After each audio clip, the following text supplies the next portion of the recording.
এই যে আপু, রাস্তায় দাঁড়িয়ে হিসু করতেছেন, আপনার লজ্জা করে না? আপনি একটা মেয়ে হয়ে রাস্তায় দাঁড়িয়ে দাঁড়িয়ে হিসু করতেছেন?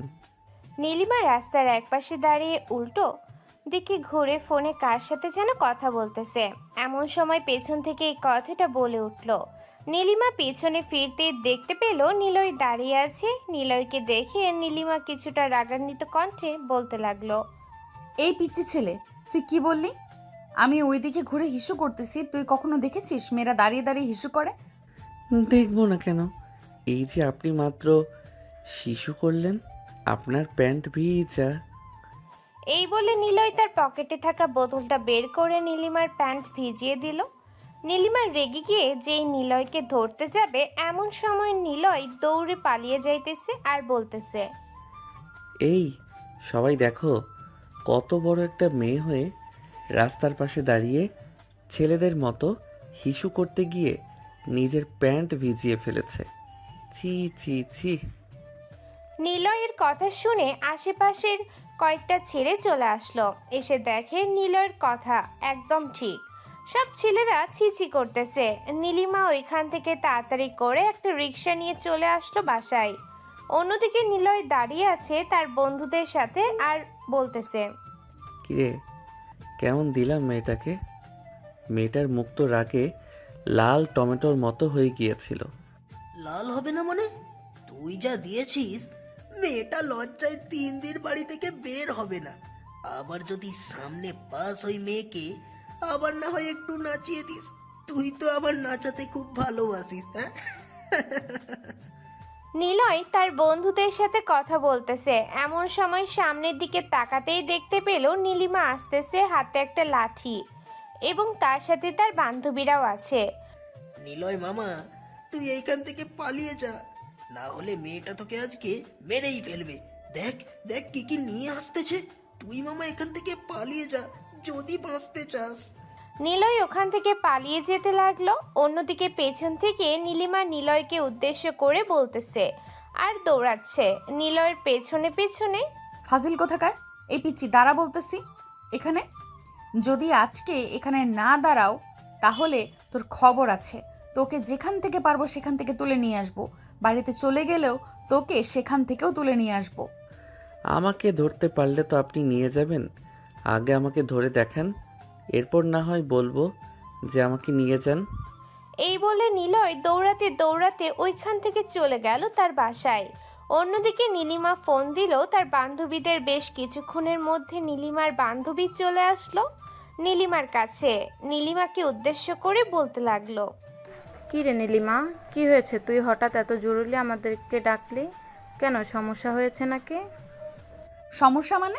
অনেক বড় সমস্যা। একটা সমস্যা হয়েছে। একটা পিচ্চি ছেলে আমাকে এমনভাবে লজ্জা দিয়েছে, ওই ছেলেকে তোদের ধরে আনতে হবে। তোকে আবার কিভাবে শরম দেবে? তুই তো সব কিছুতেই ঠিকঠাক আছিস। তোকে আবার শরম দিয়েছে, এটা কোনো কথা হলো? আর কোন ছেলেটা শরম দিয়েছে? ছবি থাকলে ছবি দেখা। ছেলেটার ছবি নেই, তবে এই দিক দিয়ে পালিয়ে গেছে। তোরা যে করেই হোক ওই ছেলেটাকে ধরে নিয়ে আসবি। দরকার পড়লে এই এলাকার যত ছেলে আছে সব ছেলেদেরকে ধরে নিয়ে আসতে হবে তোদের। তুই মনে হয় পাগল হয়ে গেছিস, তাই না রে? এই এলাকার সকল ছেলেদেরকে ধরে নিয়ে আসলে আমাদের নামে থানায় কেস হয়ে যাবে। আমরা পারবো না। দরকার পড়লে তুই তোর সমস্যার সমাধান কর। তোরা বলতে চাইছিস যে আমাকে হেল্প করতে পারবি না, তাই তো? ঠিক আছে, তোদের হেল্পের দরকার নেই, আমি আমার কাজ একাই করতে পারবো। এই বলে নীলিমা ওইখান থেকে চলে আসলো এলাকার ভেতরে। প্রত্যেকটা বাড়িতে বাড়িতে গিয়ে দেখতেছে, কিন্তু পাইতেছে না নিলয়কে। অন্যদিকে নিলয় তার বাড়িতে এসে ফ্রেশ হয়ে খাবার খাইতেছে। এমন সময় তার আম্মু বলতে লাগলো। কিরে, তুই নাকি রাস্তাঘাটে মেয়েদেরকে ইপটিজিং করিস? গতকালকে পাশের বাসার সখিনা ভাবির মেয়ে বলে গেছে তুই নাকি তাকে ইপটিজিং করেছিস। আমার মতো এত ভদ্র ছেলেকে এত বড় মিথ্যা অপবাদ দিয়েছে, আমি এটা মানি না।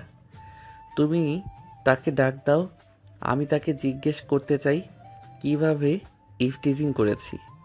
এই পিচ্চি নিরীহ ছেলের উপর কেন সবাই অত্যাচার শুরু করেছে বুঝতেই পারতেছি না। তুই যে কত জাউরা এইটা আমি খুব ভালো করেই জানি। বন্ধুদের সাথে থাকতে থাকতে তুইও বাদরামি শিখে গিয়েছিস।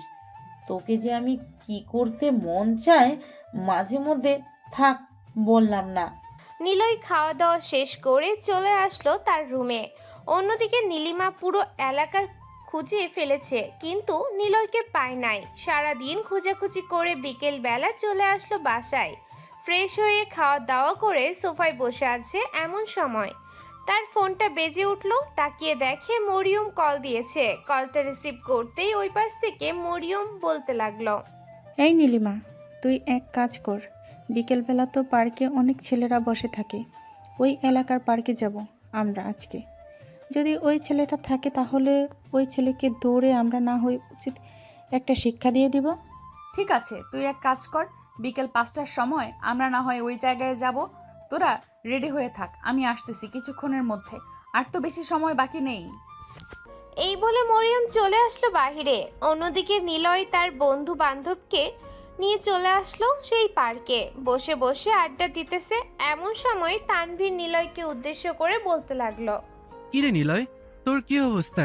আগে তো দেখতাম তুই খুব ভালোভাবে চলাচল করতে পারতি, এখন তো দেখি তুই অনেক বাদর হয়ে গেছিস। শালা, তোরা আমার ওস্তাদ হয়ে আজকে তোরাই এই কথা বললি? তোদের তো এখন নাপা ট্যাবলেট খাইয়ে মেরে ফেলা উচিত ছিল। তোরা নিজেরাই আমাকে এসব শিখিয়ে এখন বলতেছিস?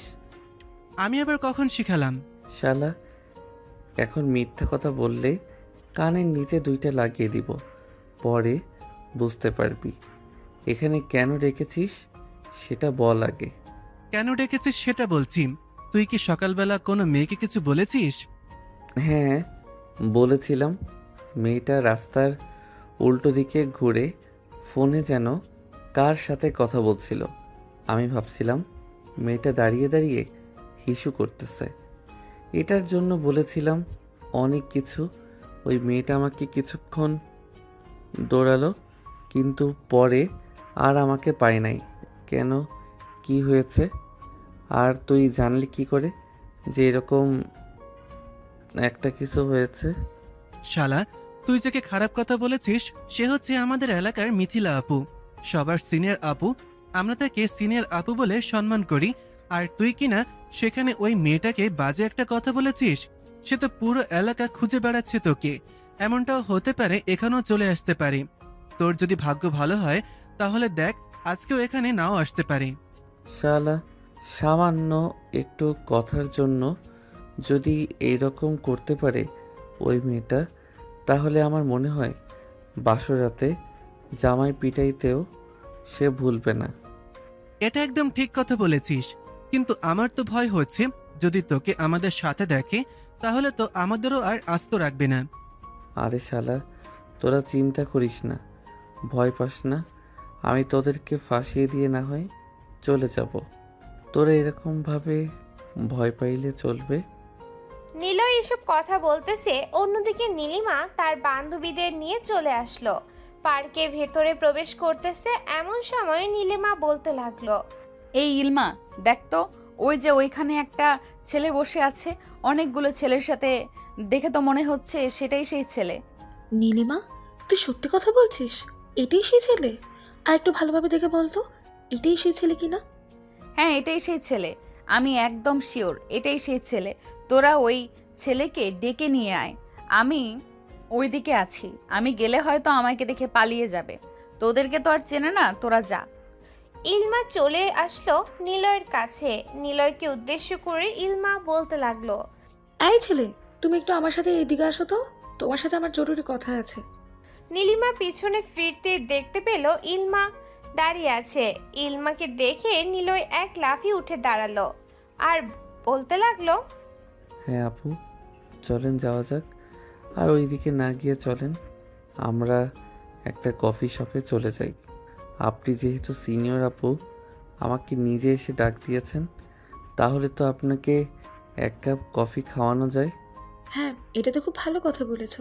ঠিক আছে, চলো তাহলে, সামনে একটা কফি শপ আছে, ওইখানে যাই।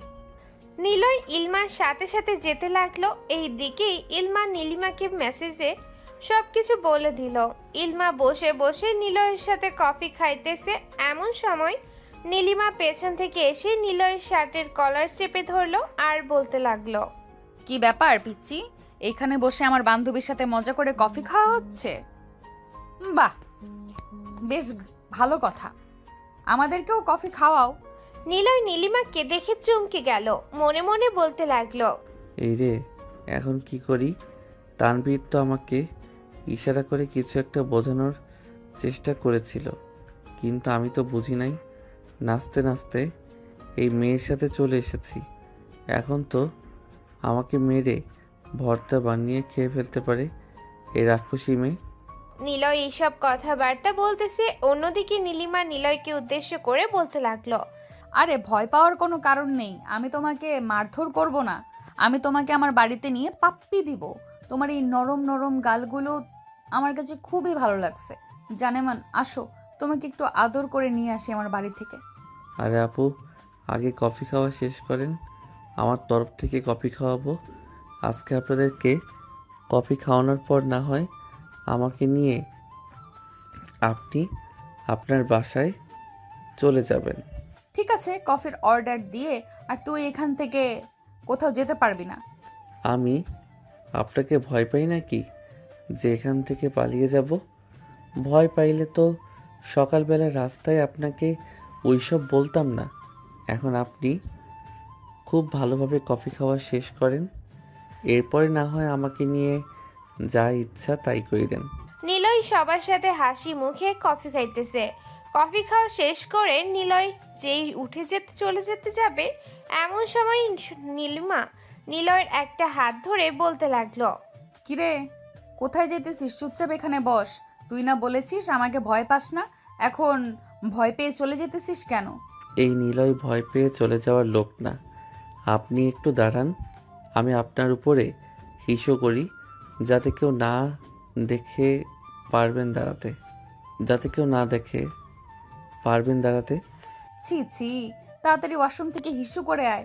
তোর মতো পিচ্চি ছেলের মুখে কিছুই আটকায় না, যদি আটকাতো তাহলে এখন সবার সামনে এসব বলতে পারতি না। আমার লজ্জা শরম নেই, আর আমি ছোট মানুষ, আমার লজ্জা শরম কোথায় থেকে থাকবে? 5 মিনিট বসেন, 10 মিনিটের ভিতরে আসতেছি। এই বলে নিলয় চলে আসলো ওইখান থেকে বাইরে। ওইটাকে উদ্দেশ্য করে বলতে লাগলো, এই যে ভাইয়া, ওরা কফির টাকা দিবে, ওদের কাছ থেকে কফির টাকা নিয়ে নেবেন। আমি চলে যাইতেছি।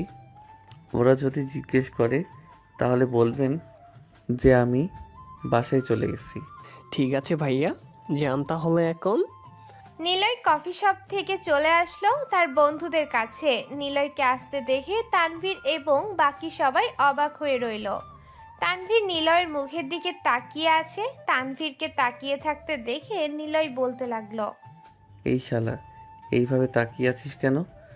তোকে কি একবারও বলেছি এইভাবে তাকিয়ে থাকার জন্য? আর ওই মেয়েটা আমার একটা বালও ছিঁড়তে পারে নাই। দেখছিস আমি এখনো তোদের সামনে দাঁড়িয়ে আছি। মামা, আমার বিশ্বাস হচ্ছে না তোকে মারধর করলো না, এটা কোনো কথা হলো?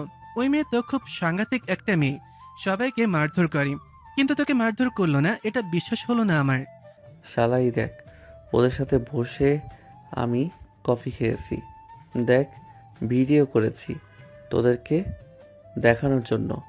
তোরা তো বিশ্বাস করবি না, এটার জন্য ভিডিও করে নিয়ে এসেছি, তোরা দেখতে থাক। শালা, তুই একটা মাল, তোর কাছ থেকে আমাদের কিছু শিখতে হবে, না হলে এইভাবে সিনিয়র মেয়েদেরকে ঘোরাতে পারবো না। আমার মতো হওয়ার চেষ্টা করতে হলে আমার পা ধুয়ে পানি খেতে হবে। যদি পানি খেতে পারিস তাহলে আমার মতো হতে পারবি, আর যদি পানি না খেতে পারিস তাহলে কখনোই আমার মতো হতে পারবি না। ওয়াথু, শালা, তোর পা ধুয়ে আমি পানি খেতে কেন যাব? আজ পর্যন্ত আমি ফিল্টারের পানি ছাড়া আর কিছু খাই নাই, আর তুই বলতেছিস তোর পা ধুয়ে পানি খাবো? শালা, তুই না বললি এখন আমার মতো হবি?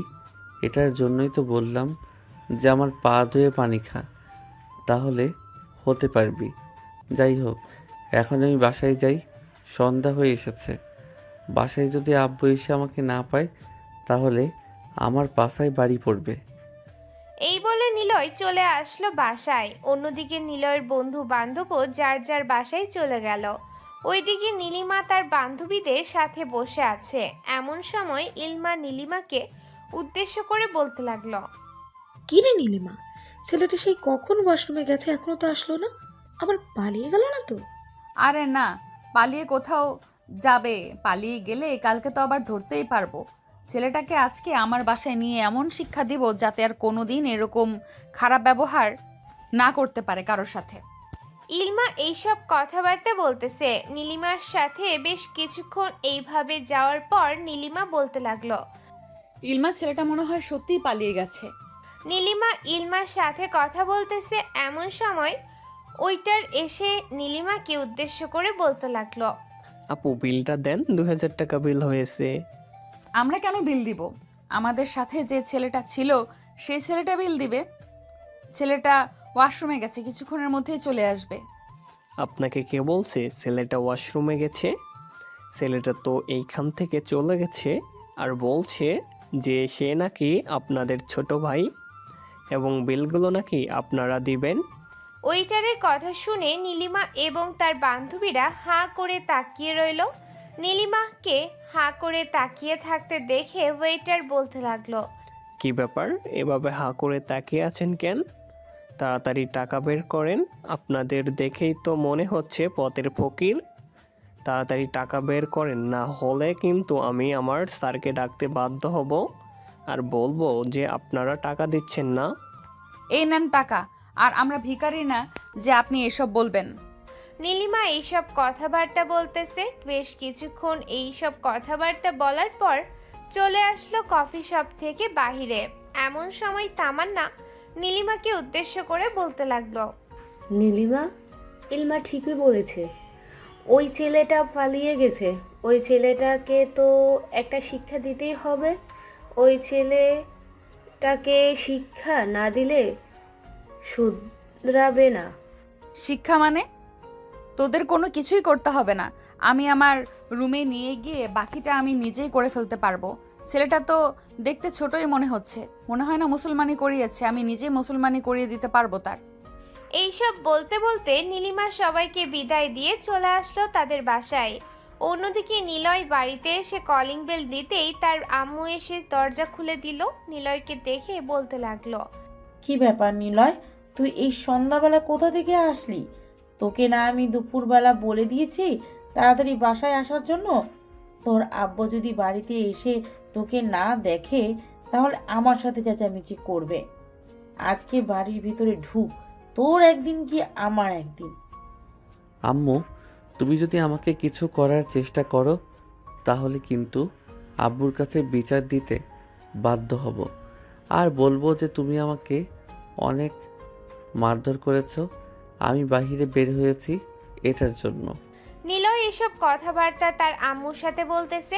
এইদিকে নিলয়ের আম্মু নিলয়কে কোনো কিছুই বলল না। নিলয় সোজা চলে আসলো তার রুমে, ফ্রেশ হয়ে পড়তে বসে গেল। অন্যদিকে নীলিমা বাড়িতে ফিরতেই তার আম্মু বলতে লাগলো, কি রে নীলিমা, তোর কি লজ্জা শরম নেই? তোকে যে কতবার করে বললাম তুই সন্ধ্যার আগে বাড়িতে চলে আসবি, তাহলে আজকে সন্ধ্যা হলো কেন? আম্মু, একটা ছেলে সকালবেলা আমাকে বকা দিয়েছিল, তার জন্য আমি তাকে আজকে সারাদিন খুঁজছি।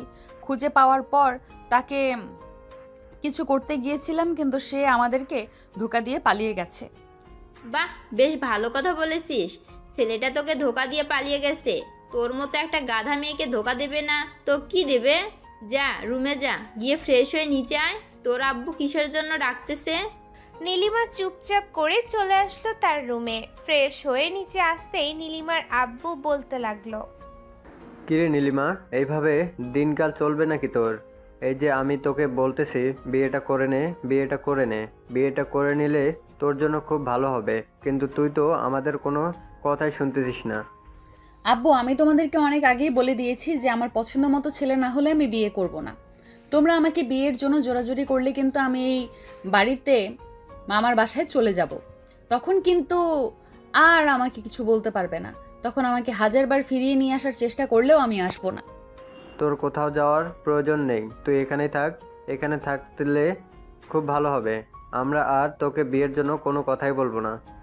নীলিমা চুপচাপ খাওয়া দাওয়া করে তার রুমে চলে আসলো। বিছানায় শুয়ে শুয়ে ফোন টিপতেছে আর নিলয়ের কথা মনে করতেছে।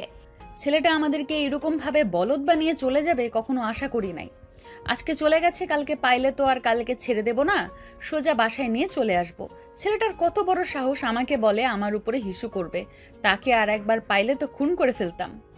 এইসব মনে মনে বলতেছে আর নিলয়কে গালি দিতেছে।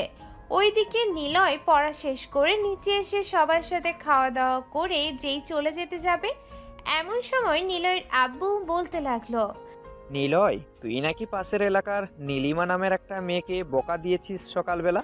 আমি আসার সময় মতিন চাচা আমাকে বলেছি।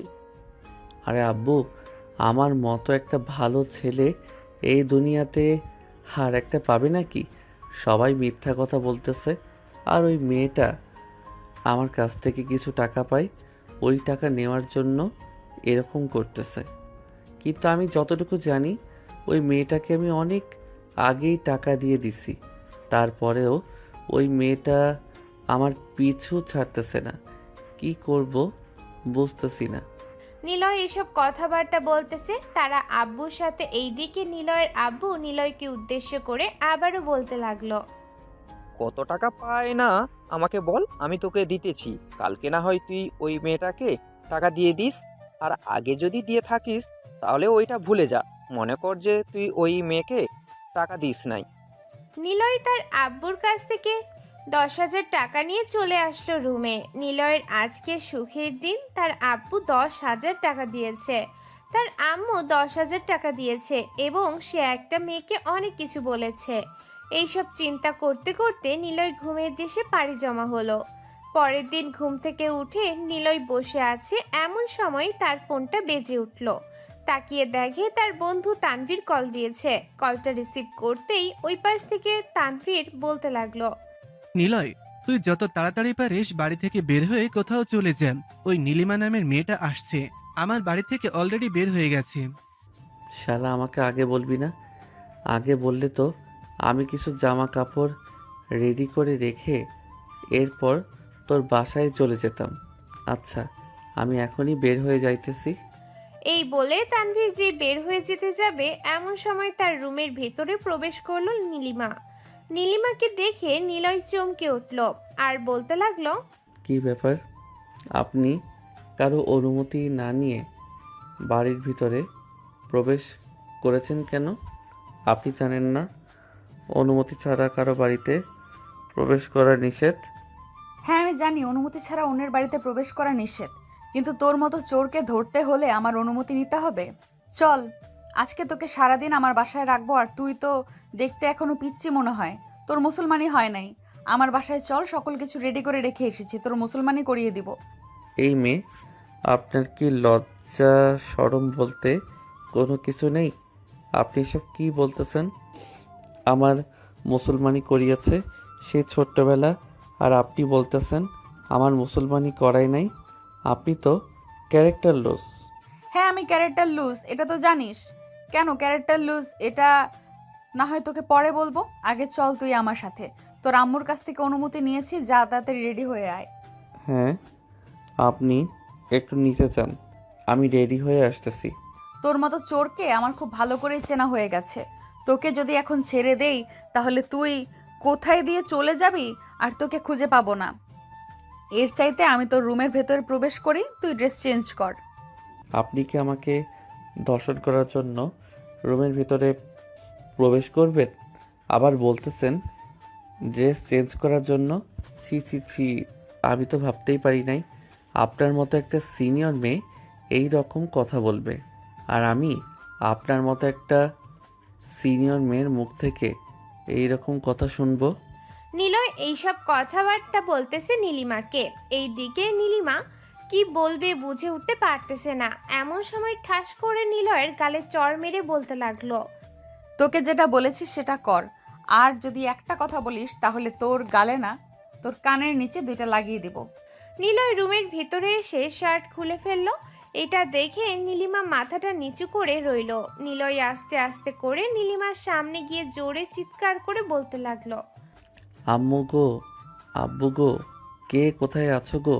আমাকে বাঁচাও গো, এই সিনিয়র মেয়েটা আমাকে ধর্ষণ করতেছে গো।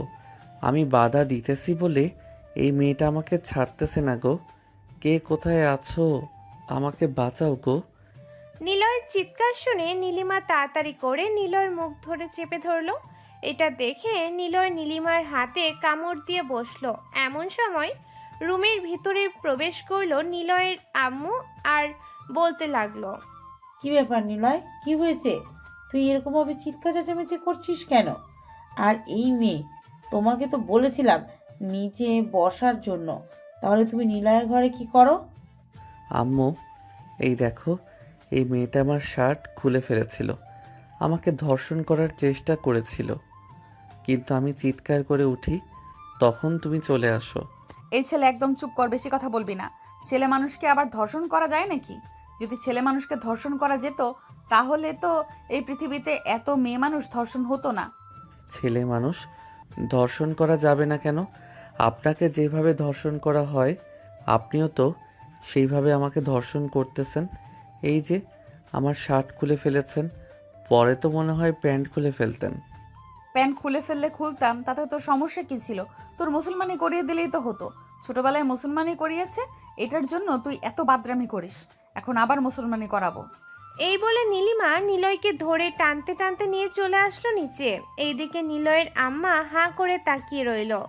নীলিমার দিকে কি বলবে বুঝে উঠতে পারতেছে না। বেশ কিছুক্ষণ যাওয়ার পর নীলিমাকে উদ্দেশ্য করে বলতে লাগলো, আপনি যে আমাকে এইভাবে আম্মুর সামনে থেকে টেনে নিয়ে এসেছেন, আম্মু তো অন্য কিছু ভেবেছে। এখন যদি আপনি আমাকে মেরে ফেলেন, আম্মু তো আমার জন্য কান্না করবে। চিন্তা করিস না, তোকে মারধর করবো না, শুধু তোকে মুসলমানি করিয়ে দিব, যাতে তুই আর এইরকম খারাপ খারাপ কথা বলতে না পারিস। আমি আর আপনাকে কতবার বলবো, আমার মুসলমানি আরও 7 বছর আগে করিয়ে ফেলেছে। আপনি কেন এরকম করতেছেন? আচ্ছা, আমি আপনার কাছে মাফ চাইতেছি, আমাকে মাফ করে দেন। আমি আমার ভুল বুঝতে পারছি। আমি আর কখনো কাউকে বকা দিব না। আজকে মাফ চাইলে তো আর হবে না। তুই যেই দিন ভুল করেছিস ওই দিন মাফ চাইলে তোকে মাফ করে দিতাম, কিন্তু আজকে তোকে মাফ করা যাবে না। যতই কিছু হয়ে যাক না কেন, তোকে মাফ করা যাবে না, মানে যাবে না। নীলিমা এইসব কথা বলতে বলতে নিলয়কে নিয়ে চলে আসলো তাদের বাসায়। কলিং বেল দিতেই তার আম্মু এসে দরজা খুলে দিল। নীলিমার সাথে নিলয়কে দেখে নীলিমার আম্মু যে কিছু বলতে যাবেই, এমন সময় নীলিমা বলতে লাগলো, আম্মু একদম কোনো কিছু বলবে না, আর এই ছেলেটাকে এটাও জিজ্ঞেস করবে না। আমি এই ছেলেটাকে নিয়ে রুমের ভেতরে যাইতেছি। যতই চিৎকার চেঁচামেচি হোক না কেন, তুমি আমার রুমের সামনে আসবে না আর আমাকে ডাকও দিবে না।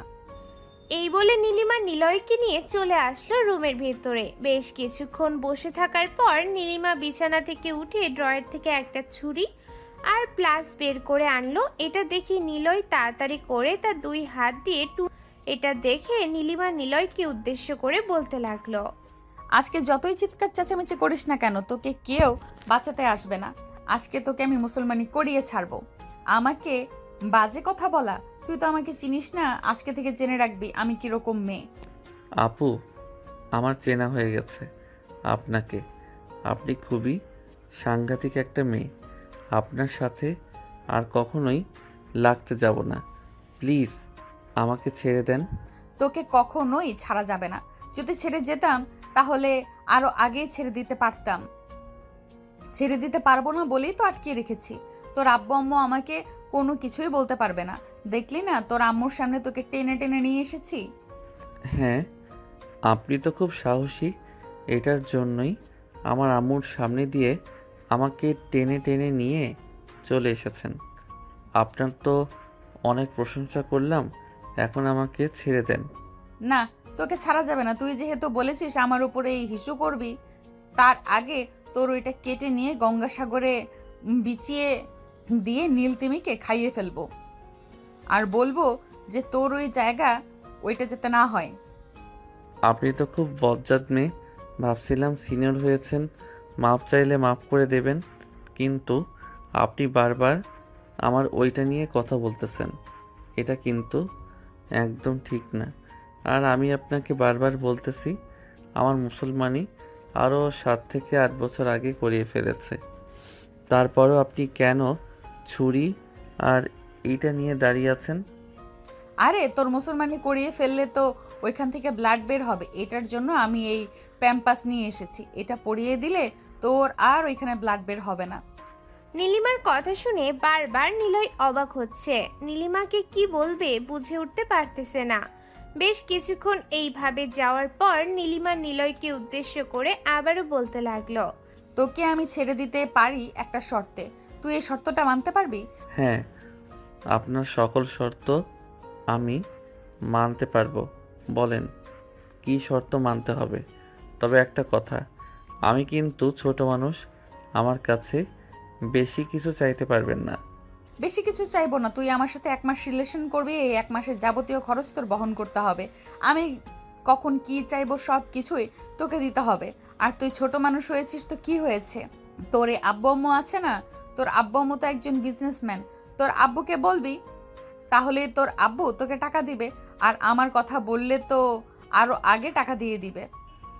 আপনার কথা বললে আরও আগে টাকা দিবে কেন? ও আচ্ছা, বুঝতে পারছি। আপনি মনে হয় আমার সতীন মা, তাই না? এটার জন্যই বলতেছেন আব্বুকে বললে আরও আগে টাকা দিয়ে দিবে। নিলয়ের কথা শুনে নীলিমা হাসবে নাকি কান্না করবে বুঝতে পারতেছে না। হঠাৎ করে নিলয়ের গালে চড় মেরে দিল নীলিমা আর বলতে লাগলো, এই তোর কি লজ্জা শরম বলতে কোনো কিছু নেই? তোর ওই বুইরা বাপকে আমি বিয়ে করতে যাব কেন? বিয়ে করলে তো তোকে বিয়ে করতে পারবো। আমার আব্বুকে কি কম শক্তিশালী ভাবছেন নাকি? বিয়ে করে দেখেন, কয়েকদিন পর বাচ্চা হয়ে যাবে আপনার। আর আমাদের পুরুষের শরীরে অনেক শক্তি আছে। হ্যাঁ আমি জানি তোর মতো বাদর ছেলের বাপের শরীরে কতটুকু শক্তি আছে। এইটার জন্যই তো তোর আব্বু তোর আম্মুকে এত ভয় পাস, এবং তুইও ভয় পাবি তোর বউকে। কখনোই না, আমার বউ এইরকম হবেই না। আমি যে মেয়েকে বিয়ে করব, ওই মেয়ে একদম সরল সোজা এবং ঠান্ডা থাকবে, যাতে আমি ওই মেয়েকে খুব ভালোবাসতে পারি। তোর ভালোবাসা পাছা দিয়ে ভরে দিব। আমাকে এখনো চিনিস না, তোকে যা যা বলছি সেটা করবি। 1 মাস আমাকে সময় দিবি, যখন কল দিব তখন চলে আসতে হবে। রাত 2টা বাজে কল দিলেও চলে আসতে হবে। আর যদি না আসিস তাহলে তো বুঝতেই পারছিস আমি সোজা তোর বাড়িতে চলে যাব, পরে তোর ওইটা কেটে নিয়ে চলে আসব। আবার সেই ওইটা? আচ্ছা, আপনি এক কাজ করেন, আপনার সাথে ঘোরাঘুরি করতে পারবো না, আপনি আপনার ওইটা কেটে নিয়ে চলে যান, সারা জীবন একা থাকতে পারবো। নিলয়ের কথা শুনে নীলিমা আস্তে আস্তে তার দিকে এগিয়ে আসতে লাগলো। নিলয়ের একবারের সামনে এসে তার প্যান্টের চেন খুলতে যাবে, এমন সময় নিলয় চিৎকার করে উঠল আর বলতে লাগলো, এই মেয়ে, আপনার কি আত্মসম্মান কোনো কিছুই নাই? আমি আপনাকে ভয় দেখানোর জন্য এবং লজ্জা দেওয়ার জন্য এই কথা বলেছি, আর আপনি কি না সোজা চলে এসেছেন আমার। আপনি তো দেখি খুবই লজ্জা একটা মেয়ে। আপনার সাথে 1 মাস কেন, 1 দিনও থাকা যাবে না। 1 দিন কেন, তোকে আমি এই বাড়িতে 1 মাস রাখবো। দেখি তোকে ছাড়িয়ে নিয়ে যাওয়ার জন্য কে আসে। তোর বন্ধুরা আসলে তোর বন্ধুদেরকে এমন মার মারবো আর কোনো দিন আমার সামনে আসবে না। হয়েছে হয়েছে, আর এত বড় ডায়লগ দিতে হবে না। এখন আমার জন্য খাবার নিয়ে আসেন, আমার খুব ক্ষুধা লাগছে। আর আমি যেমন তেমন খাবার খাই না, কিন্তু আমি খাবার খাই মোরগ পোলাও, বিরিয়ানি, কাচ্চি, এইসব। আমি নিয়ে আসবো কেন? দেখি তোর পকেটে কত টাকা আছে। এটা বলতেই নীলিমা নিলয়ের পকেটে হাত দিতেই দেখতে পেল অনেকগুলো টাকা। বাহিরে বের করে গুনতে লাগলো। গোনা শেষ হতেই নীলিমা বলতে লাগলো, বাহ, তুই তো অনেক বড় লোক। তোর আব্বু দেখি তোর কাছে 10,000 টাকা করে দিয়ে রাখে। চিন্তা করিস না, এই টাকা নিয়ে যতদিন চলা যায় ততদিন না হয় দুজনে চলবো। আর যদি না চলতে পারে তাহলে পরবর্তীতে তোর আব্বুকে ব্ল্যাকমেল করে টাকা নিয়ে নিব। এই বলে নীলিমা চলে আসলো নিচে। অন্যদিকে নিলয়কে বেঁধে রেখেছে খুব শক্তভাবে, যাতে নিলয় পালিয়ে যেতে না পারে। নিলয় আস্তে আস্তে করে তার দাঁত দিয়ে একটা হাত খুলে ফেলল। পরের হাত খুলে তাড়াতাড়ি করে তার পায়ের 2টা বাঁধন খুলে সোজা চলে আসলো ছাদে। আস্তে আস্তে করে ডাব গাছ দিয়ে নিচে নেমে পড়লো। নিচে নামতেই নীলিমা নিলয়কে দেখে ফেলল। এইদিকে নিলয় দৌড়াতে দৌড়াতে চলে আসলো তানভীরদের বাসায়। কলিং বেল দিতেই তানভীরের আম্মু এসে দরজা খুলে দিল। নিলয়কে দেখে বলতে লাগলো, কি ব্যাপার নিলয়, কি হয়েছে তোমার? এভাবে হাঁপাতে হাঁপাতে এসেছো কেন? আসলে আন্টি, একটা রাক্ষসী মেয়ে আমার পিছু নিয়েছে। এটার জন্য আমি দৌড়াতে দৌড়াতে এসে এখানে দাঁড়িয়েছি আর হাঁপাচ্ছি। আপনি প্লিজ আমাকে বাড়ির ভিতরে ঢুকতে দেন, না হলে ওই মেয়েটা যদি দেখে নেয় তাহলে আমাকে মেরেই ফেলবে।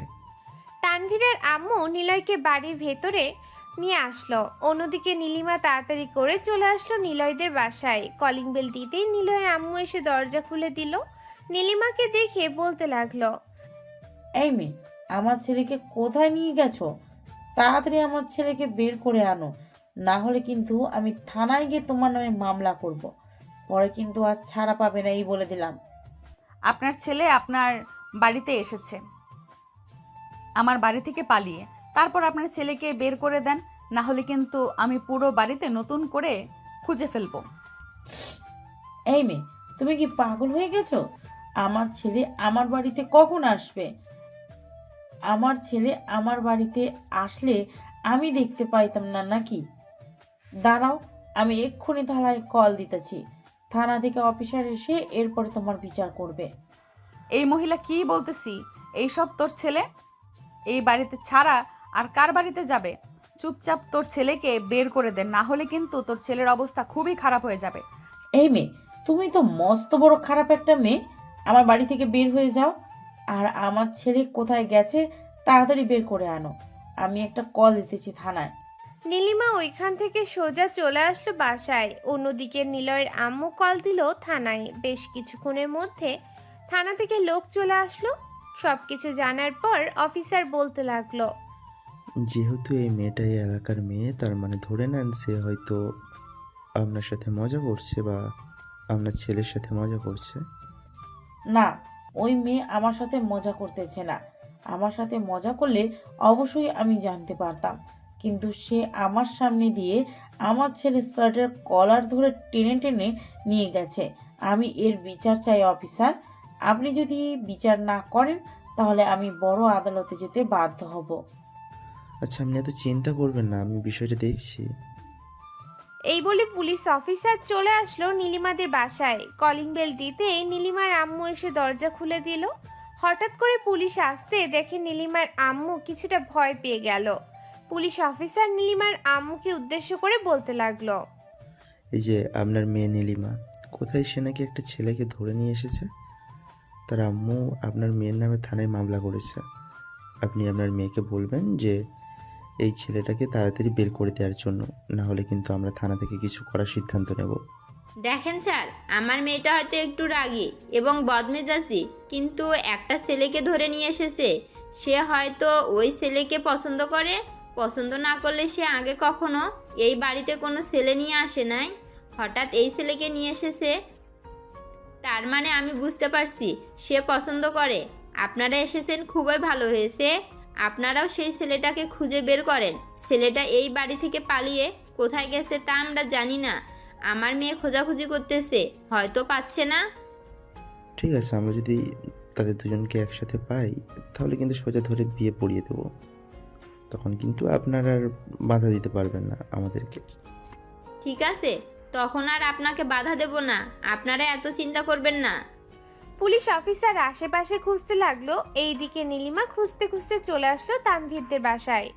কলিং বেল দিতেই তানভীরের আম্মু এসে দরজা খুলে দিল।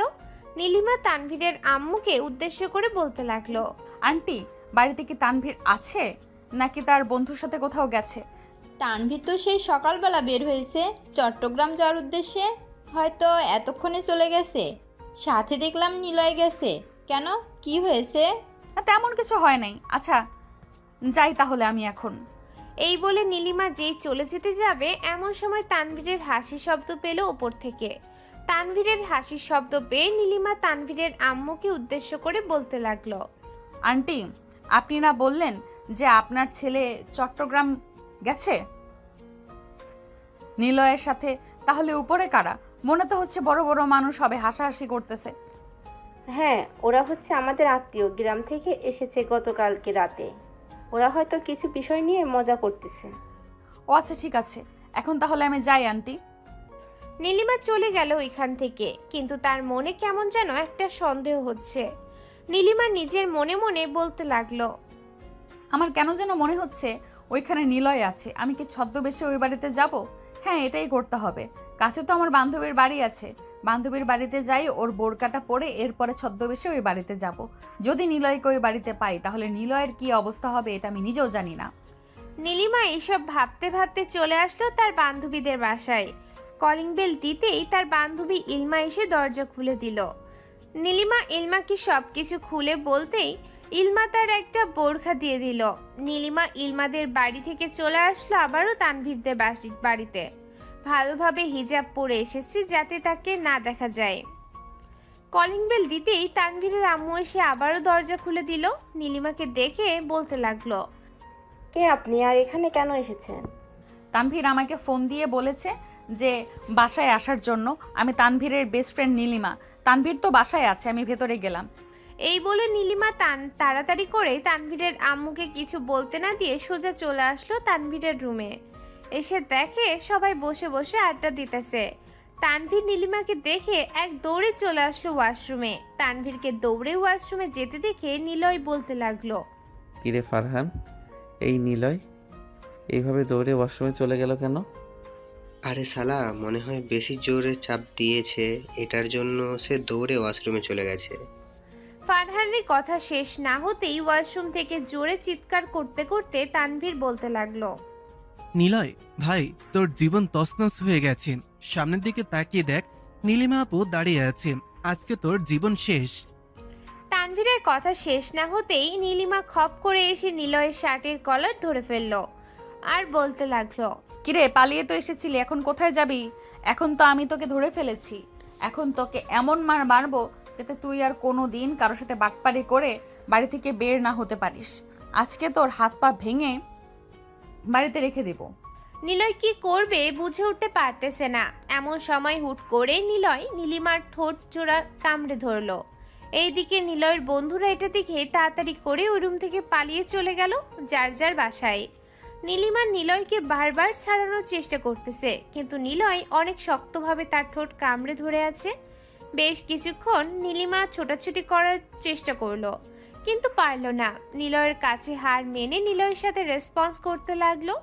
এইভাবে বেশ কিছুক্ষণ যাওয়ার পর হঠাৎ নিলয় ফাঁক পেয়ে নীলিমাকে ধাক্কা দিয়ে বিছানায় ফেলে দিয়ে এক দৌড়ে কোথায় যেন যাইতেছে। এক দৌড়ে চলে আসলো বাড়ির বাহিরে।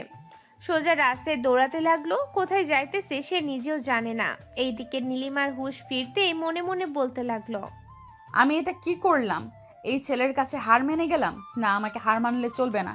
এই ছেলের বিচার করতেই হবে। এই ছেলে আমাকে কিস করেছে এবং আমাকে বাজে ভাষায় বকা দিয়েছে। এইসবের বিচার না করতে পারলে তো আমি আমার বান্ধবীর কাছে লজ্জায় পড়ে যাব। না না, এটা হতে পারে না। এক্ষুনি এই ছেলেকে আবার খুঁজে বের করতে হবে। এখন আবার কোথায় গেছে? নীলিমা তাড়াতাড়ি করে চলে আসলো নিচে। তানভীরের আম্মুকে উদ্দেশ্য করে বলতে লাগলো, আন্টি, নিলয় কোথায় গেছে আপনি জানেন? আমি জানবো কি করে? নিলয় তো এক দৌড়ে এ বাড়ি থেকে বের হয়ে সোজা রাস্তা দিয়ে দৌড়াতে দৌড়াতে কোথায় চলে গেছে তা আমি নিজেও জানি না। আর তুমি ওই ছেলেটার পেছনে এভাবে লেগে পড়ে আছো কেন? সামান্য একটু বকা দিয়েছে বলে তুমি এভাবে ওই ছেলের পেছনে লেগে থাকবে? এটা কিন্তু খুবই খারাপ বিষয়। একটা পিচ্চি ছেলে তোমাকে এসব বলতেই পারে।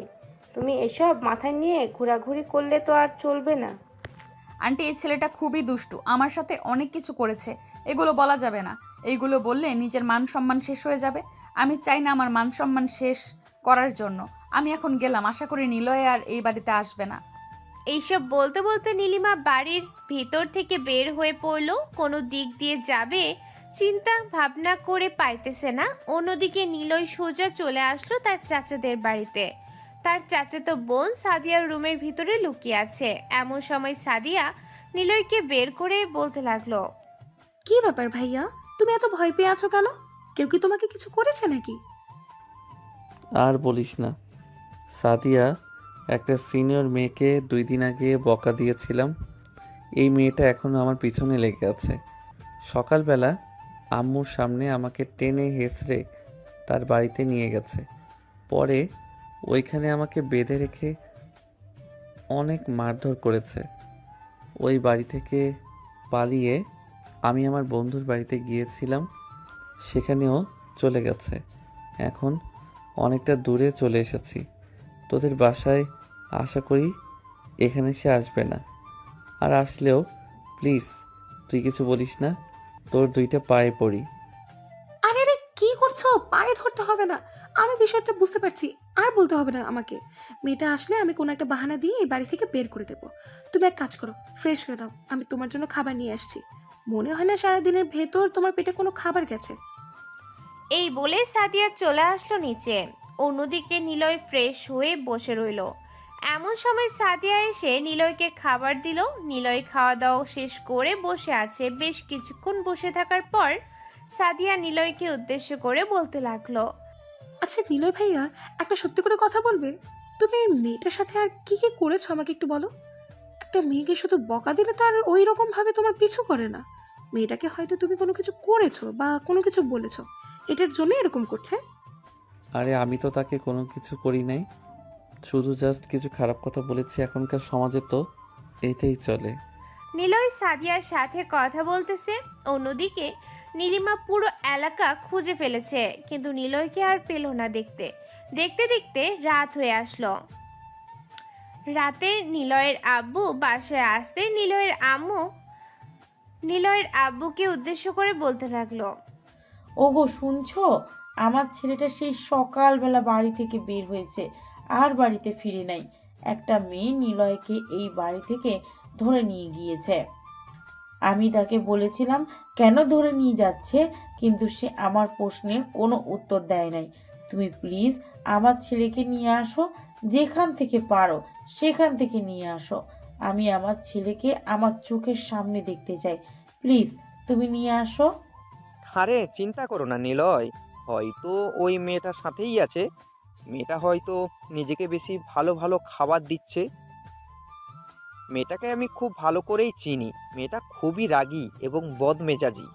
নিলয়ের আব্বু এসব নিয়ে কথাবার্তা বলতেছে। এমন সময় বাড়ির কলিং বেল বেজে উঠল। নিলয়ের আম্মু দরজা খুলতেই দেখতে পেল নীলিমা দাঁড়িয়ে আছে। নীলিমাকে দেখে নিলয়ের আম্মু বলতে লাগলো, এই মেয়ে, আমার ছেলে কোথায়? তাড়াতাড়ি আমার ছেলেকে বের করে দাও। সেই সকালবেলা তুমি আমার ছেলেকে নিয়ে গেছো, এখনো কেন বের করে দিচ্ছ না আমার ছেলেকে?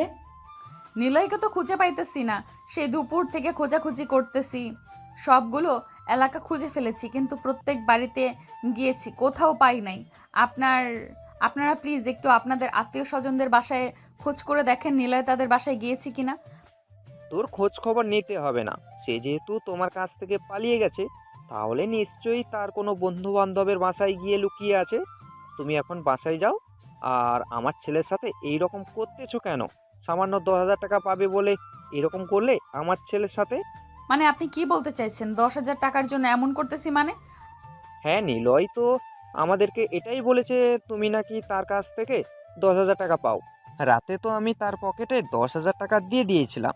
বলেছিলাম যে তোমাকে দিয়ে দেওয়ার জন্য, যাতে আর তুমি তার পিছনে না লেগে থাকো। আঙ্কেল, আমি ওর পেছনে টাকার জন্য দৌড়াচ্ছি না।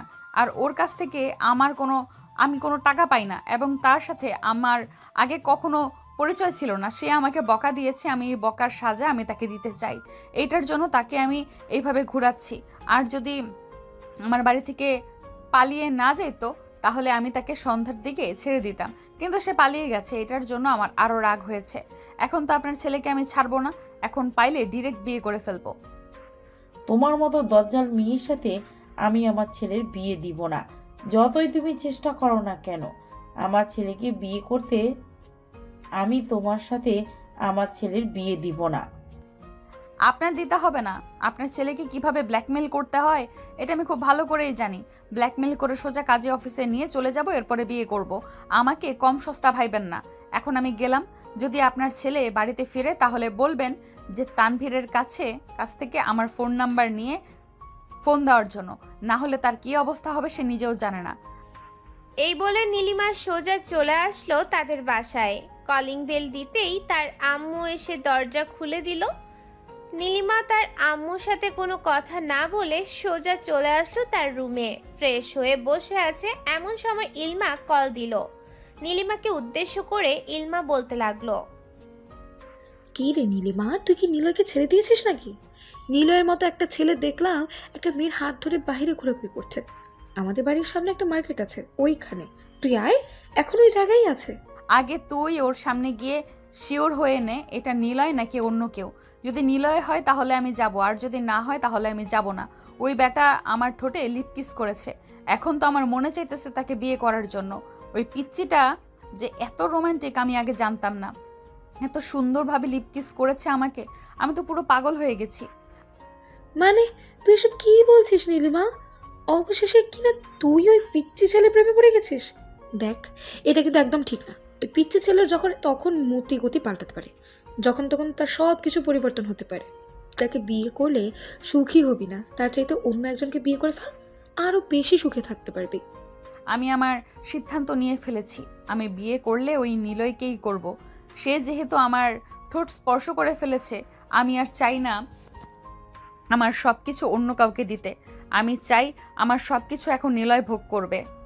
আমি আর তোকে কোনো কিছুই বলতে পারবো না, তুই তোর মতো যা ইচ্ছে তাই কর, আমরা শুধু তোর বিয়ে খাবো। ইলমা এসব কিছু বলতেছে নীলিমাকে। অন্যদিকে নিলয় খাওয়া দাওয়া শেষ করে বিছানায় শুয়ে পড়লো। রাত পার হয়ে সকাল হলো। নীলিমা সকাল 8টায় চলে আসলো নিলয়দের বাসায়। কলিং বেল দিতে নিলয়ের আব্বু এসে দরজা খুলে দিল। নীলিমাকে দেখে বলতে লাগলো, নীলিমা, তুমি নিলয়কে এখনো পাওনি? না, নিলয়কে তো এখনো পাই নাই।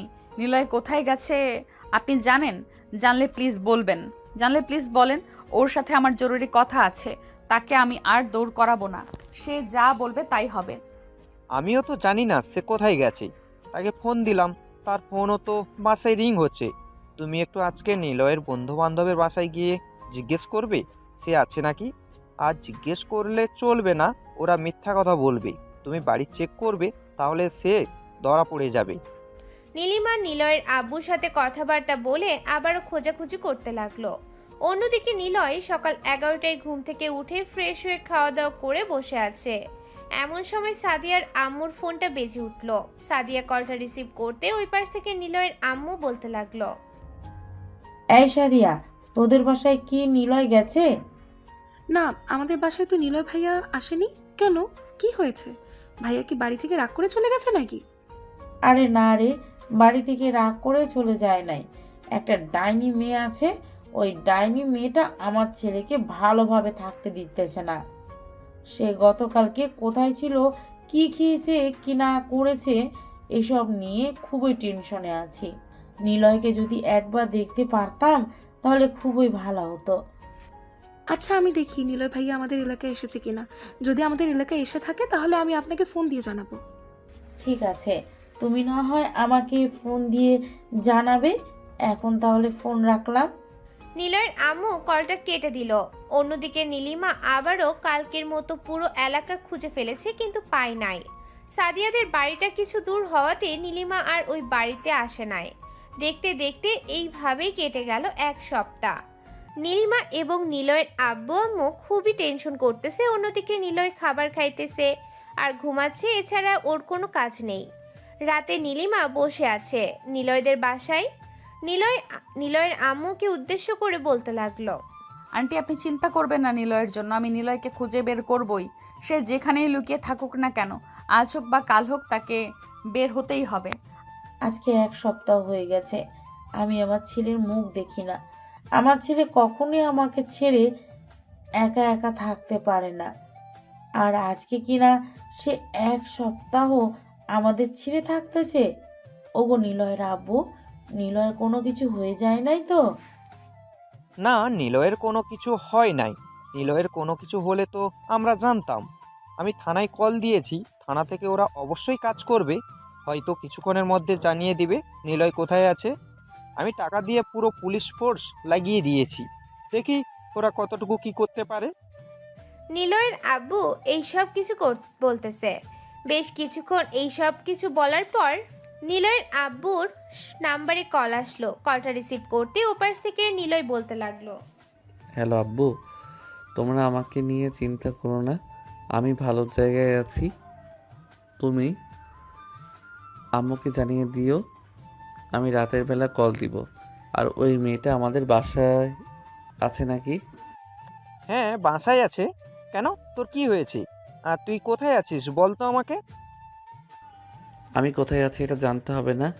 আমি ভালো একটা চাকরি পেয়েছি, ওই চাকরি করতেছি আমাদের এলাকা থেকে অনেক অনেক দূরে। তোমরা আমার জন্য চিন্তা করো না। বাবা প্লিজ তুই বাড়িতে ফিরে আয়। ওই মেয়েকে আর কখনো এই বাড়িতে জায়গা দেব না। প্লিজ তুই বাড়িতে ফিরে আয়। না গো আম্মু, আমি যেটা একবার সিদ্ধান্ত নিয়েছি সেটাই হবে। আমি কয়েকদিন পর আসবো। এই বলে নিলয় কলটা কেটে দিল। দেখতে দেখতে কিছুদিন চলে গেল। রাত 11টা। নিলয় তাদের বাড়ির সামনে দাঁড়িয়ে কলিং বেল দিতেই ভিতর থেকে দরজা খুলে দিল নীলিমা। নিলয় নীলিমাকে দেখে চমকে উঠল আর বলতে লাগলো, কি ব্যাপার, আপনি এখানে কি করেন? আপনার তো এখানে থাকার কোনো প্রয়োজন নেই। আর যদি একবার কোনো উল্টাপাল্টা কথা বলেছিস তাহলে তোর খবর আছে। বাড়ির ভেতরে আয়। নিলয় বাড়ির ভেতরে আসতেই দেখতে পেল সবাই বসে বসে টিভি দেখতেছে। নিলয়কে দেখে নিলয়ের আব্বু বলতে লাগলো, কি রে, কত টাকা ইনকাম করেছিস? টাকাগুলো আমার হাতে দে, আর ফ্রেশ হয়ে আয়, আমি খাবার দিতেছি। মানে কি বলতেছো তোমরা এসব? আর তোমাদেরকে না বললাম এই মেয়েটাকে যাতে এই বাড়িতে না রাখো? তারপরেও এই মেয়েটা এই বাড়িতে কেন? এই মেয়েটা হচ্ছে তোর বউ। সে কোথায় যাবে তোকে ছাড়া? যেখানে আমি বিয়ে করি নাই সেখানে কি না বলতেছো এই মেয়েটা আমার বউ? তোমরা মনে হয় সবগুলো পাগল হয়ে গেছো। এই মেয়েটা মনে হয় তোমাদেরকে কালো জাদু করেছে। এটার জন্য তোমরা এই মেয়ের হয়ে কথা বলতেছো। তোকে যেটা বলেছি তুই সেটা কর। যা ফ্রেশ হয়ে তাড়াতাড়ি। নিলয় চলে আসলো তার রুমে। ফ্রেশ হয়ে নিচে আসতে দেখতে পেল সবাই খাবার টেবিলে চলে এসে গেছে। খাওয়া দাওয়া শেষ করে সবাই সবার রুমে চলে গেল। নিলয় তার রুমে এসে শুয়ে আছে। এমন সময় তার রুমের ভেতর প্রবেশ করলো নীলিমা। দরজাটা লাগিয়ে দিয়ে নিলয়ের কাছে চলে আসলো। এইদিকে নিলয় নীলিমাকে দেখে ভয়ে বিছানায় বসে পড়লো শোয়া থেকে। কি ব্যাপার, আমাকে ভয় পেয়েছিস নাকি? ভয় পাস না, আমাকে কিছু করব না তোকে। সত্যি কিছু করবেন না তো আমাকে? না সত্যি তোকে আর কোনো কিছুই করব না। এখন শুধু বিয়েটা করা বাকি আছে। বিয়েটা করে ফেল, এরপরে দেখ তোর কি অবস্থা করি। আপনাকে? তাও আবার আমি বিয়ে করব? ইম্পসিবল। আপনাকে কখনোই আমি বিয়ে করতে পারবো না। আপনি আপনার মতো চলাচল করেন। আপনি আমার সিনিয়র, আপনাকে কেন আমি বিয়ে করতে যাব? সিনিয়র হয়েছে তো কি হয়েছে, আমি মানুষ না নাকি যে তুই বলতেছিস আমি মানুষ না? আমি কি আপনাকে একবারও বলেছি যে আপনি মানুষ না? উল্টাপাল্টা কথা বলেন কেন? আপনি উল্টাপাল্টা কথা বলেন বলেই এই রকম হয় আপনার সাথে। এখন আমাকে ঘুমাতে দেন, অনেক দিন পর বাড়িতে ফিরেছি। হ্যাঁ ঘুমাতে তো পারবি, তবে ঘুমাতে হবে আমার বুকের ওপরে। এইটা ছাড়া আর কোথাও ঘুমাতে পারবি না। যদি বালিশে ঘুমাতে চাস তাহলে লাথি মেরে নিচে ফেলে দিব। হে আল্লাহ, আমি আপনার কাছে বিচার দিলাম এই মেয়ের নামে। এই মেয়ের কপালে যাতে কাইল্লা বেডটা জামাই জটে, সে যাতে কখনোই কোনো কিছু না করতে পারে। এই মেয়ে যাতে চাকরি করে ওই বেটাকে খাওয়াতে পারে। চিন্তা করিস না, তোকে চাকরি করে খাওয়াতে পারবো। রাতের বেলা তুই আমাকে পর্যাপ্ত পরিমাণে আদর করবি আর তোকে আমি চাকরি করে খাওয়াবো। তোর কোনো কিছু করার দরকার নেই। বাহ, একটা সত্যি কথা বলেছেন আপনি। আপনার কথা আমি বিশ্বাস করলাম, অবশ্যই বিশ্বাস করলাম, 100% বিশ্বাস করলাম। এই কুত্তা, বেশি কথা না বলে চুপচাপ ঘুমা, আমিও ঘুমাবো। এতদিন আমি একটুও ঘুমাতে পারি নাই, তোর জন্য শুধু অপেক্ষা করেছি। আজকে একটু তোকে আমার বুকের সাথে জড়িয়ে ধরে শান্তিতে ঘুমাতে পারবো। এই বলে নীলিমা নিলয়কে তার বুকের সাথে জড়িয়ে ধরে ঘুমের দেশে পাড়ি জমালো। এইদিকে নিলয় ঘুমের মধ্যে তার একটা হাত নীলিমার জামার ভেতরে ঢুকিয়ে দিল। ফজরের আজানের শব্দে নীলিমার ঘুম ভাঙতে দেখতে পেল তার একটা হাত নীলিমার বুকের সাথে লেগে আছে। এটা দেখে যেই সরাতে যাবে এমন সময় নীলিমা নিলয়কে আরো শক্ত করে জড়িয়ে ধরলো। নিলয় কি করবে বুঝে উঠতে পারতেছে না। বেশ কিছুক্ষণ যাওয়ার পর নিলয় বলতে লাগলো, এই যে সাতচুন্নি, ঘুম থেকে ওঠেন, ফজরের আজান দিয়েছে, নামাজ পড়তে হবে। আমি নামাজ পড়ব, আপনি ঘুমিয়ে থাকেন। তুমি নামাজ পড়লে আমি ঘুমিয়ে থাকবো কেন? আমিও তোমার সাথে নামাজ পড়বো। কিছুক্ষণ ওয়েট করো, আমি 2টা জায়নামাজ নিয়ে আসতেছি পাশের রুম থেকে, আর তুমি ততক্ষণে অজু করে নাও। এই বলে নীলিমা বিছানা থেকে উঠে চলে আসলো পাশের রুমে। 2টা জায়নামাজ নিচে আবার নিলয়ের রুমে এসে এক পাশে বিছিয়ে অজু করে এসে নিলয়ের সাথে নামাজ আদায় করে নিল। নামাজ আদায় করে নিলয় বিছানায় শুয়ে পড়তে নীলিমা নিলয়কে উদ্দেশ্য করে বলতে লাগলো, নিলয়, আমি আর তোমাকে বিরক্ত করব না আগের মতো। আমি শুধু এখন তোমাকে বিয়ে করতে চাই, আর কোনো কিছু চাই না। বিয়ে তো করবেন, তা আমি নিজেও জানি। আপনি আমাকে তো ছেড়ে দিবেন না। তবে আপনি আজকে থেকে আপনার বাড়িতে থাকবেন এবং আমি আমার বাড়িতে থাকব। আমি আপনাকে কয়েকটা দিন দেখতে চাই। এই কয়েকটা দিন আপনি নিয়মিত 5 ওয়াক্ত নামাজ পড়বেন, আর আমি যা ইচ্ছা তাই করি, তাতে আপনি বাধা দিবেন না। ঠিক আছে, বাধা দিব না। তবে একটা জিনিস করতে পারবে না, মেয়ে নিয়ে ঘুরোঘুরি করতে পারবে না এবং মেয়েদের সাথে কথা বলতে পারবে না, আবার তাকাতেও পারবে না। যদি এটা মানতে পারো তাহলে আমি আমার বাড়িতে চলে যাব। ঠিক আছে, আমি মানতে রাজি আছি। আপনি কিছুক্ষণ পর বাসায় চলে যান, আর আমি চাইলে আগের মতো দুষ্টামি ফাইজলামি করতে পারেন। আপনার দুষ্টামি এবং ফাইজলামিগুলো অনেক মিস করেছি এতদিন। ওইগুলো না হয় বিয়ের পরে করা যাবে, তখন দেখব কতটা অত্যাচার সহ্য করতে পারো তুমি আমার কাছ থেকে। এই বলে নীলিমা নিলয়ের মুখে, গালে, ঠোঁটে সব জায়গায় কিস করে চলে আসলো নিচে। নিলয়ের আম্মুর কাছ থেকে বিদায় নিয়ে সোজা চলে গেল তাদের বাসায়।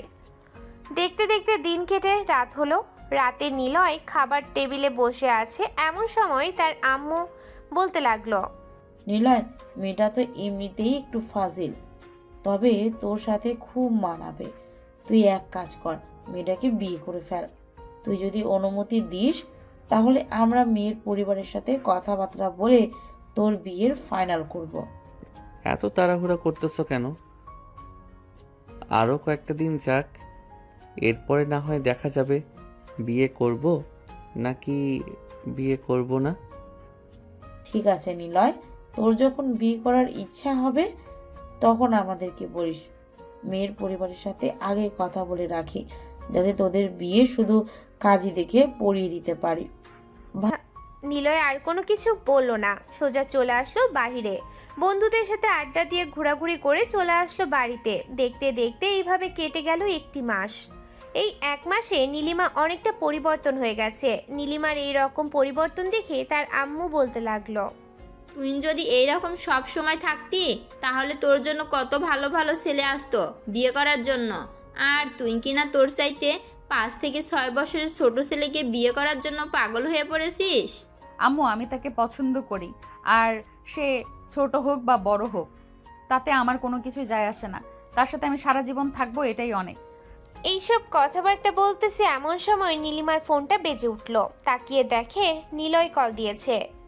কলটা রিসিভ করতে ওই পাশ থেকে নিলয় বলতে লাগলো, কি ব্যাপার, আপনি এই 1 মাসের মধ্যে আমাদের বাসায় একদিনও আসলেন না কেন? কলেজে তো ঠিক দেখা হয়েছে, কথাবার্তাও হালকা পাতলা বলেছেন। আমাদের বাসায় আসলে সমস্যা নাকি? সমস্যা হতে যাবে কেন? শ্বশুর বাড়িতে যাবো, এটা যদি সমস্যা হয় তাহলে শ্বশুর বাড়িতে গিয়ে কি করব?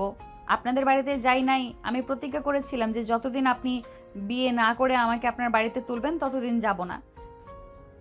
ও আচ্ছা, এই কথা। ঠিক আছে, কালকে আমরা আসতেছি। আপনাকে বিয়ে করব আমি কালকে। বিশেষ হয় না আপনি কালকে আসবেন। এর আগেও কতবার বলেছেন, কিন্তু একবারও আসেন নাই। এবার সত্যি সত্যি আসবো। আমার জন্য রান্না করে রাখেন আর নিজের হাতে খাইয়ে দিবেন আপনার রুমে নিয়ে আমাকে। ঠিক আছে, কালকে আসেন, এরপরে দেখা যাবে নিজের হাতে খাইয়ে দেন নাকি আপনি আপনার নিজের হাত খান। এই বলে নিলয় কলটা কেটে দিল। রাতে খাবার টেবিলে বসে তার আম্মুকে উদ্দেশ্য করে বলতে লাগলো, আব্বু আম্মু, আমি নীলিমাকে কল দিয়ে বলে দিয়েছি কালকে আমরা যাব আর কালকে বিয়ে হবে। ভালো কাজ করেছিস।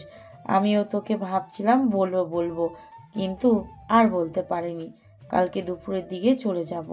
আমি নীলিমার আম্মু এবং আব্বুর সাথে কথা বলে রাখবো। নিলয় আর কোনো কিছু না বলে ওইখান থেকে সোজা চলে গেল তার রুমে। দেখতে দেখতে রাত কেটে সকাল হলো। সকালে খাওয়া দাওয়া করে নীলিমার জন্য কিছু জিনিসপত্র কিনতে চলে গেল নিলয়। সব কিছু কেনাকাটা করে বাড়িতে নিয়ে আসলো। দুপুর 12:45। নিলয় এবং তার আব্বু আম্মু দাঁড়িয়ে আছে নীলিমাদের বাড়ির সামনে। কলিং বেল দিতে নীলিমার আম্মু এসে দরজা। আরে আপনারা চলে এসেছেন, ভিতরে আসেন। নিলয় ভেতরে চলে আসলো তার আব্বু আম্মুকে নিয়ে। বেশ কিছুক্ষণ কথাবার্তা বললে কাজী সাহেবকে নিয়ে আসলো নিলয়ের আব্বু। সবার সম্মতিতে বিয়ে হয়ে গেল দুইজনের। রাতের খাওয়া দাওয়া করে নিলয়ের আম্মু নীলিমাকে নিয়ে চলে আসলো তাদের বাসায়। সবাই বসে বসে আড্ডা দিতেছে। এমন সময় নীলিমা বলতে লাগলো। এই বলে নীলিমা নিলয়কে নিয়ে চলে আসলো রুমে। দরজাটা লাগিয়ে দিয়ে নিলয়ের সামনে এসে বলতে লাগলো, শাশুড়ি আম্মু, আমি আপনার পিচ্চি ছেলেকে নিয়ে রুমে যাইতেছি। ওর সাথে আমার অনেক বোঝাপড়া আছে। সে অনেক দৌড়াদৌড়ি করিয়েছে আমাকে এবং কষ্ট দিয়েছে। এই কষ্টের জন্য তাকে তো সাজা পেতেই হবে। এখন কোথায় পালিয়ে যাবি? 1 মাস আমাকে সময় দিয়েছিলে, আমি কারোর সাথে কথাবার্তা বলি নাই। তোকে আমি এতবার বারণ করার পরেও তুই মেয়েদের সাথে কথা বলেছিস, ঘুরোঘুরি করেছিস, হাতে হাত মিলিয়েছিস। তোকে কি আমি ধর্ষণ করব? ও আম্মু গো বাঁচাও গো, এই মেয়েটা আমাকে ধর্ষণ করবে, আমাকে বাঁচিয়ে নাও। আজকে তোকে বাঁচানোর জন্য কেউ আসবে না, একমাত্র তুই আর আমি ছাড়া এখানে কেউ আসবে না। এই বলে নীলিমা নিলয়ের শার্টের কলার ধরে একটা মেরে সবগুলো বোতাম ছিঁড়ে ফেলল। সবগুলো ছিঁড়ে ফেলার পর নীলিমা আস্তে আস্তে নিলয়ের প্যান্টের দিকে হাত বাড়িয়ে দিতে যাবে। এমন সময় নিলয় বলতে লাগলো, প্লিজ আমাকে ছেড়ে দেন, আমি আপনার 2টা পায়ে পড়তেছি, আমাকে ছেড়ে দেন। আমি আর কখনো আপনার সাথে খারাপ ব্যবহার করব না। আরে আজকে আমাদের বাসর রাত, আজকে আমিও তোকে ছাড়বো না আর তুইও আমাকে ছাড়বি না। আজকে কে কতক্ষণ মারামারি করতে পারে দেখি। মারামারি করবেন বেশি ভালো কথা, তার মানে এই না যে শরীরের সকল জামা কাপড় খুলে এরপরে মারামারি করতে হবে। এটা সেই মারামারি না, এটা অন্য একটা মারামারি। ওয়েট, আমি আমার জামা কাপড়গুলো খুলে ফেলতেছি, এরপরে তোকে সব কিছু শিখিয়ে দিব কিভাবে কি করতে হয়। নীলিমা তার জামা কাপড় খুলে নিলয়কে তার বুকের সাথে চেপে ধরলো। হুট করে নিলয়ের 2টা হাত নীলিমার বুকের উপরে উঠে গেল। নীলিমা নিলয়কে লিপকিস করতেছে। এদিকে নিলয় আস্তে আস্তে নীলিমার সাথে রেসপন্স করতেছে। বেশ কিছুক্ষণ লিপকিস করার পর নিলয় ছেড়ে দিতেই নীলিমা নিলয়কে বুঝিয়ে দিতে লাগলো কিভাবে মারামারি করতে হবে। নিলয় সবকিছু বুঝে নিয়ে নীলিমার উপরে ঝাঁপিয়ে পড়ল। এদিকে নীলিমা চিৎকার করতেছে, কিন্তু নিলয় সেদিকে পাত্তাই দিচ্ছে না। নিলয় তার মতো করে আদর করতেছে। তারা একে অপরকে আদর এবং মারামারি করতে থাকুক। আমরা তাহলে আজকে বিদায় নিই। গল্পটা তাহলে এখানেই সমাপ্ত করলাম। সবাই ভালো থাকবেন, সুস্থ থাকবেন। আল্লাহ হাফেজ, ধন্যবাদ।